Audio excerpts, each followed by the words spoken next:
प्रधानमंत्री मोदी ने जो कुछ भी गुजरात में किया उसकी फसल वो आज काट रहे हैं और यही वजह है कि गुजरात मॉडल की चमक आज तक देखने को मिलती है।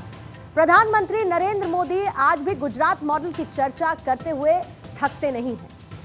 આજે ગુજરાતના મોડેલની ચર્ચા ચાલે છે,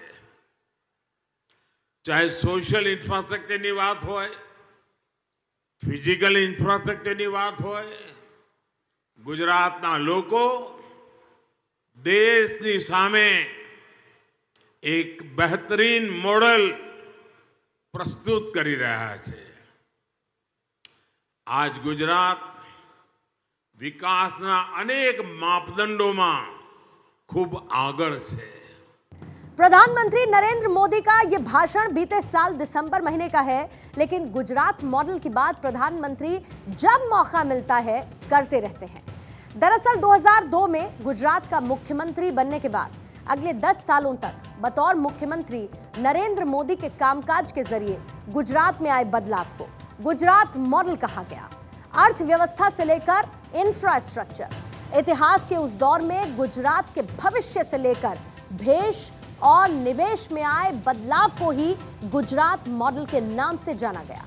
वहीं अगर एक व्यक्ति उस बदलाव की धुरी हो, वो जो इस बदलाव का सूत्रधार हो, तो उसे संघर्ष से भी होकर गुजरना होता है और ऐसा ही कुछ नरेंद्र मोदी के साथ हुआ, जिसका जिक्र उन्होंने गुजरात में चल रहे वाइब्रेंट गुजरात कार्यक्रम में किया। मैंने हमेशा ही कहा है कि गुजरात के विकास से देश का विकास, लेकिन उस समय केंद्र सरकार चलाने वाले गुजरात के विकास को भी राजनीति से जोड़कर देखते थे। केंद्र सरकार के मंत्री तब वाइब्रेंट गुजरात समिट में आने से मना कर दिया करते थे। व्यक्तिगत रूप से तो मुझे बताते थे कि नहीं हम जरूर आएंगे, पता नहीं पीछे से डंडा चलता था, वो ना कर देते थे। सहयोग तो दूर की बात, वो रोड़े अटकाने में लगे रहते थे। विदेशी इन्वेस्टर्स को धमकाया जाता था कि गुजरात मत जाओ। यहां पर प्रधानमंत्री मोदी के शब्दों का सारांश कुछ इस तरीके से है। पहला ये कि प्रधानमंत्री गुजरात में बतौर मुख्यमंत्री अपने कार्यकाल की बात कर रहे हैं। दूसरा ये कि उस दौर में केंद्र में कांग्रेस की मनमोहन सरकार हुआ करती थी। तीसरा ये कि नरेंद्र मोदी कहते थे कि गुजरात के विकास से देश का विकास होगा।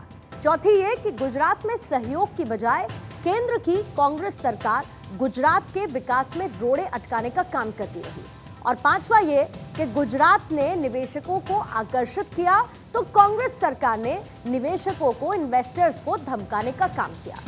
यहां पर पीएम मोदी का एक शब्द इस बात पर जोर दे रहा था कि राज्यों के विकास के साथ ही देश का विकास होता है, लेकिन राज्य और केंद्र में अलग अलग पार्टियों की सरकार होना परेशानियां पैदा करती है और ऐसे में यहां पर डबल इंजन की सरकार होना जरूरी है। डबल इंजन यानी कि केंद्र और राज्य में एक पार्टी की सरकार होना, ताकि बिना किसी सियासी सिरदर्दी के विकास कार्य का काम पूरा किया जा सके।